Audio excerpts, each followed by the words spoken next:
छत्रपती शिवाजी महाराज की. आता मी तुम्हाला सांगितलं होतं का जय म्हणा, पण तुम्ही आपसुक जय बोलले का?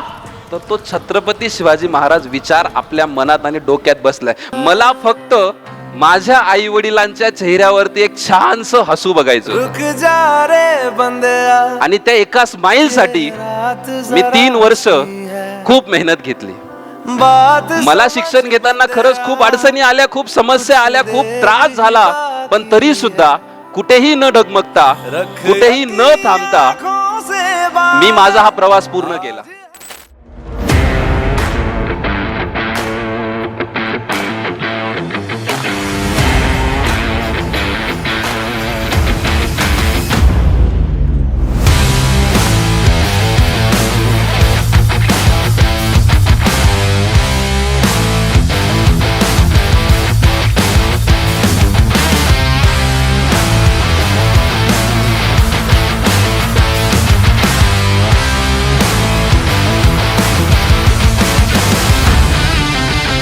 डोक्यात कुठलेही थ्रेट न ठेवता हार्डवर्क आणि डेडिकेशनने काम केलं तर आपल्याला सक्सेस भेटेल. आपला प्रॉब्लेम काय आहे?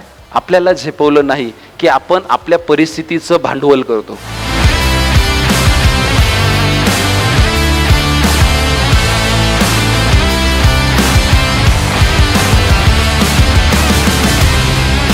तुम्ही काम करत असताना कोणत्या गोष्टी तुम्हाला थ्रेट वाटतात? S for strength, W for weakness, O for opportunity.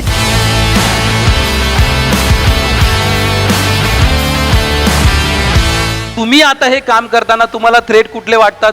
Sir पैसा लागेल त्याला, सर मी तर अजून छोटा आहे, सर मी तर अजून गरीब आहे. असे खूप सारे थ्रेट डोक्यात ठेवून तुम्ही कामं करतात, म्हणून आपण यशस्वी होऊ शकत नाही.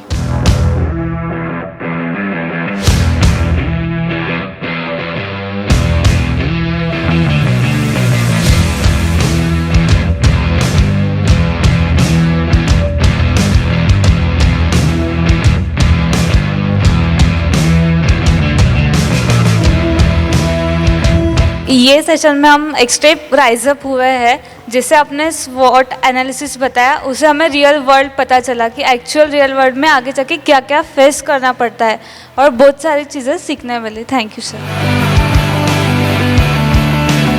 यापूर्वी जे सेशन झालं त्यामध्ये तुम्ही माइंडसेटच्या काही गोष्टी सांगितल्या, ज्या की खूप इम्पॉर्टंट आहेत. आपण जसा विचार करू त्यानुसारच आपल्या फ्युचरमध्ये त्या गोष्टी घडतात. आणि आजच्या सेशनमध्ये असं शिकायला भेटलं की इंटरव्ह्यूला जाताना आपण कोणत्या गोष्टी व्यवस्थित प्रिपेअर केल्या पाहिजे, ज्या आपल्या निगेटिव्ह थिंकिंग्स आहेत त्याला आपण पॉझिटिव्हमध्ये कन्व्हर्ट केलं पाहिजे. Thank you so much.